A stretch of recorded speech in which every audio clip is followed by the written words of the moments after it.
Bora para o segundo dia. Paz do Senhor para você.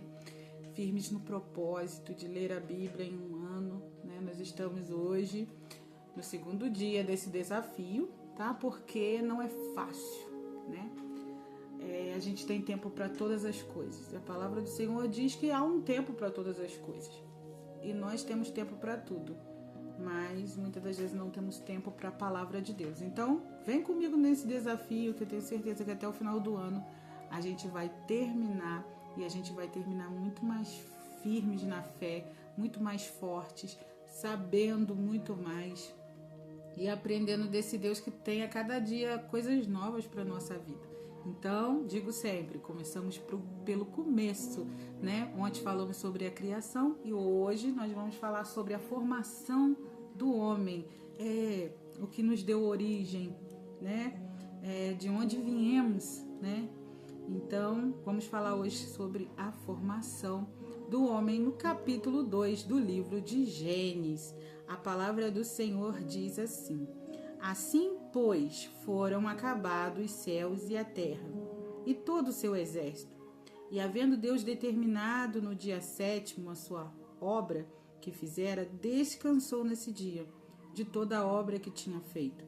E abençoou Deus o dia 7º e o santificou, porque nele descansou de toda a obra que como Criador fizera. Deus, como Criador de tudo, não se cansou porque havia feito muitas coisas. Mas aqui ele quer nos ensinar que nós devemos viver de forma a respeitar também o nosso corpo. Nós precisamos viver sim, fazer coisas, nós precisamos trabalhar sim, mas também nós precisamos ter um tempo de descanso. A palavra do Senhor diz que há tempo para todas as coisas, mas muitas das vezes a gente não tem tempo, não tira aquele tempo de descansar a mente, de descansar o corpo.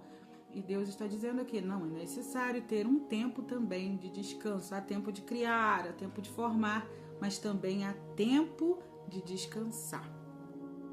Vamos lá, versículo 4. Essa é a geração dos céus e da terra, quando foram criados, quando o Senhor Deus os criou. Não havia ainda nenhuma planta do campo na terra, pois ainda nenhuma erva do campo havia brotado, porque o Senhor Deus não fizera chover sobre a terra, e também não havia homem para lavrar a terra. Mas uma neblina subia da terra e regava toda a superfície do solo. Então formou Deus ao homem do pó da terra e lhe soprou nas narinas o fôlego de vida. E o homem passou a ser alma vivente. Oh, meu Deus! Tem outras teorias, né, de que o homem veio de um macaco, mas aqui nós podemos ver, né, como o homem foi feito, né? Mas aqui nós podemos entender como o homem foi feito. Deus pega o barro, né? Ele começa a modelar o barro, dá forma ao barro. E eu acho muito interessante isso aqui porque nós temos as digitais de Deus em nós, né? Deus aqui pegou e começou a modelar o homem, e aí pega nas narinas do homem e sopra. E tudo aquilo que havia dentro de Deus entrou dentro do homem, o fôlego de vida. Nós somos o que Deus tem dentro dele. Oh, aleluia! Nós somos o que Deus tem dentro dele. Oh, glória a Deus! No mesmo momento, aquele bonequinho de barro, aquela pequena matéria vai se tornando, vai criando vida, porque Deus estava olhando, não apenas vendo barro, mas Deus estava vendo uma alma vivente, alguém para que ele pudesse conversar, alguém para que ele pudesse ter intimidade, alguém para quem ele pudesse ter com ele relacionamento. Olha que coisa linda. E aí Deus vai e sopra nas narinas o fôlego de vida. Isso aqui é interessante, né? Porque muitas pessoas elas acham que Elas vão viver a sua vida, o seu bel prazer, vão fazer coisas que der na telha e vão aproveitar a vida e vão fazer. Mas a gente olha e vê que é Deus quem dá o fôlego de vida. Ele dá a vida e Ele tira a vida na hora que Ele quer. E é surpreendente porque agora mesmo estou falando aqui, mas eu não sei se daqui a 5 minutos eu estarei viva. Por quê? Porque tudo está no controle de Deus. Ele é o dono da vida, Ele dá a vida e Ele tira a vida. Né? Coisa linda isso. No mesmo momento em que Ele coloca a vida no ser humano, Ele tem o poder de tirar a vida. Ele é o dono da vida. Ele é o dono da vida. Todo o poder está nas mãos dele. Versículo 8 diz assim: plantou o Senhor Deus um jardim no Éden, na direção do Oriente, e pôs nele um homem que havia formado. Ele faz um jardim e coloca o homem lá. O homem agora está protegido, guardado no jardim da existência, no jardim de Deus. Oh, glória! Do solo fez o Senhor Deus brotar toda sorte de árvores agradáveis. A vista e boa para alimento. A vista e boa para alimentos. E também a árvore da vida no meio do jardim. E a árvore do conhecimento do bem e do mal. E saía um rio do Éden para regar o jardim, e dali se dividia, repartindo-se em 4 braços. Mas olha que interessante. Deus coloca ali no meio daquele jardim árvores agradáveis. Mas tem uma ali que é a árvore da vida. Essa tá no meio do jardim. E ela é a árvore do conhecimento do bem e do mal. Pois bem, Deus agora vai repartir, né? Porque no versículo 10 diz assim: e saía um rio do Éden para regar o jardim, e dali se dividia, repartindo-se em 4 braços. O primeiro chamava-se Pison, e o que rodeia a terra de Havilá, onde há ouro. O ouro dessa terra é bom.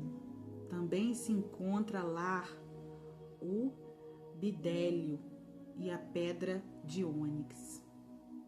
O segundo rio chama-se Gion, e é o que circunda a terra de Cush. O nome do terceiro rio é Tigre, e o que corre pelo oriente da Síria, e o quarto é o Eufrates. Tornou, pois, o Senhor Deus ao homem e colocou no jardim do Éden para cultivar e guardar. Ali o homem haveria de cultivar e guardar o jardim. E o Senhor Deus lhe deu essa ordem: de toda árvore do jardim comerá livremente. Aqui nós vemos o livre-arbítrio. O Senhor disse para ele: olha, livremente você pode comer. Pode comer de tudo que tem aqui, menos, olha, a ordem de Deus, mas da árvore do conhecimento do bem e do mal não comerás, porque no dia em que dela comeres, certamente morrerá. Deus está falando sobre obediência com Adão. Deus está aqui falando com o homem sobre obediência. Deus está aqui dando uma lição para o homem. Olha, o jardim é lindo e a forma com que eu te criei também. Te coloquei num lugar e você tem acesso a todas as coisas, menos a árvore do conhecimento do bem e do mal. E Deus disse mais a ele: o dia que comer, morrerá. Tem uma sentença, tem uma pena de morte para quem comer daquela árvore. Então, o Senhor está testando aqui do homem a obediência. E Deus sempre nos chamou a obedecê-lo. Mas é difícil obedecer a Deus. Nem todos querem obedecer a Deus. Mas é melhor obedecer do que sacrificar, diz a palavra. É melhor obedecer a Deus, porque Deus é o dono da vida e Ele sabe de todas as coisas. Ele vê além, onisciente, onipresente e onipotente. Nós não sabemos do nosso amanhã, mas Deus sabe. Vamos para o versículo de número 18, com a formação da mulher. Diz mais o Senhor Deus: não é bom que o homem esteja só. Far-lhe-ei uma auxiliadora que lhe seja idônea. Aqui é interessante vermos que o Senhor, Ele não quer fazer uma mulher superior nem inferior. Ele quer fazer aqui uma mulher que esteja ao lado. Ei, mulher, você não tem que ser superior, nem ao seu esposo, nem a ninguém. Você também não pode ser inferior. O Senhor nos chamou para ser auxiliadora, auxiliar. O Senhor nos chamou para ajudar, para ser adjuntora, ajudadora, auxiliadora. Não precisamos ser melhor do que ninguém. O Senhor fez a mulher para que ela seja uma ajudadora. Havendo, pois, o Senhor Deus formado da terra todos os animais do campo, todas as aves do céu, trouxe-os ao homem para ver como esse lhe chamaria. E o nome que o homem desse a todos os seres viventes, esse seria o nome deles. Deu nome o homem a todos os animais domésticos, às aves dos céus e a todos os animais selváticos. Para o homem, todavia, não se achava uma auxiliadora que lhe fosse idônea. Então o Senhor Deus fez cair pesado sono sobre o homem, e esse adormeceu, tornou uma das costelas e fechou no lugar com carne. Primeira cirurgia que foi feita pelo Criador. Olha que coisa maravilhosa, olha como Ele é poderoso. Ele anestesia o homem e faz a cirurgia. Tira-lhe uma costela. E a costela que o Senhor Deus tomara ao homem, transformou-a numa mulher e lhe trouxe. E disse o homem: esta, afinal, é osso dos meus ossos e carne da minha carne. Chama-se-á varoa, porquanto do varão foi tomada. Por isso, deixa o homem pai e mãe. O primeiro casamento aí, ó. Nós estamos falando sobre o princípio de tudo. O princípio de tudo está no livro de Gênesis, um livro que fala sobre a criação. Por isso, deixa o homem pai e mãe e une-se à sua mulher, tornando-se os dois uma só carne. Ora, um e outro, o homem e sua mulher, estavam nus e não se envergonhavam. Eita glória! A palavra do Senhor, ela é maravilhosa e ela fala nos nossos corações de forma sobrenatural. Chegamos ao fim do nosso capítulo 2 e é maravilhoso sempre estar falando de Deus. É sempre muito gratificante estar refletindo sobre a palavra. Amanhã nós vamos falar sobre a queda do homem. Não será fácil. Não será fácil passar por esse capítulo sem chorar. É muito forte. A palavra do Senhor é muito forte. E te pedir agora, se você sentir no seu coração, você deixa aí um comentário, deixa seu like e amanhã esteja comigo para que juntos nós venhamos ler a palavra do Senhor. Sempre algo novo, sempre algo que vai nos surpreender. A palavra dele, ela é tremenda. É interessante a gente estar sempre lendo com um caderninho, anotando coisas que a gente acha interessante. Pode ser que a gente fique horas e horas estudando a Bíblia, nunca a gente vai conseguir anotar tudo, mas é sempre importante anotar algumas coisas assim, que a gente vem achar interessante. No capítulo 2, Moisés, ele é o escritor do livro do Gênesis, né? Moisés, ele vai detalhar a criação do homem e da mulher. Então, isso eu achei interessantíssimo, porque Moisés, ele vai falar exatamente como foi feito, inspirado por Deus, né? Deus revelou a Moisés como foi feito. Aí, né, quando eu comecei a ler, eu fiquei pensando, mas Moisés depois que vai falar sobre a história de Moisés, né, lá no Êxodo, né? Mas aí eu fiquei pensando, como Moisés, né, escreveu o livro, né, do Gênesis. Aí, ó, eu até anotei aqui pra eu não esquecer. Como o escritor de Gênesis teve conhecimento desse relato, já que os seres humanos ainda não existiam? Essa era a minha grande dúvida, né? Como? Considera-se que Moisés recebeu uma revelação direto de Deus. Aí o escritor dos Hebreus vai dizer assim pra gente, ó. É pela fé que entendemos que o mundo foi formado pela palavra de Deus. Hebreus 11, versículo 3, tá? É preciso fé, gente. É preciso fé para crer em toda a Bíblia. A gente precisa estar com o exemplar da Bíblia aqui, mas a gente precisa estar com o nosso coração voltado para Cristo, cheio de fé, para que a gente venha acreditar e entender a palavra de Deus, porque a palavra de Deus, ela é fidedigna, ela é real, a palavra é fidedigna. Então, eu anotei aqui, é preciso ter fé para crer.